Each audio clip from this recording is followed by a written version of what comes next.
आम्ही सुद्धा आपला दौरा लावताना एक काळजी घेण्याचा प्रयत्न केला की आपण आपली दगदग होणार नाही, पण गावागावामध्ये लोक आपल्याला थांबवत होते, गावागावामध्ये लोक आपल्यावरती प्रेम व्यक्त करत होते, आपण अजिबात थकला नाही।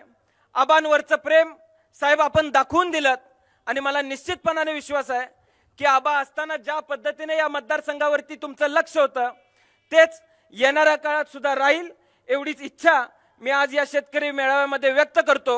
आणि पुन्हा एकदा अत्यंत कमी वेळामध्ये आपण सर्वजण इथे उपस्थित राहिलात त्याबद्दल मी मनापासून आपल्या सर्वांचा आभार मानतो।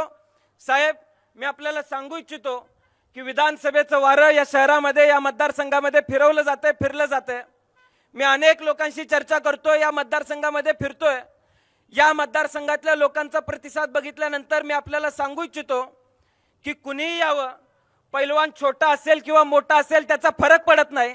मी आपल्याला सांगू इच्छितो की कुठल्याही परिस्थितीमध्ये राष्ट्रवादी काँग्रेस पक्षात शरदचंद्र पवार गटाचा पहिला उमेदवार हा तासगाव कवठे मंकाळ मतदारसंघामधून निवडून येईल आणि संबंध राज्यामध्ये पहिला उमेदवार या मतदारसंघातून निवडून देऊ आणि आपले हात आम्ही बळकट करू।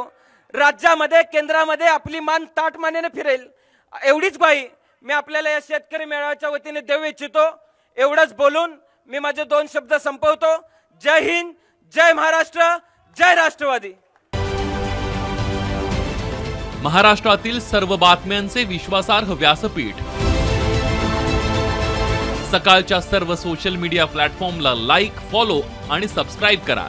तसंच सर्व नोटिफिकेशनसाठी बेल आयकॉन प्रेस करायला विसरू नका।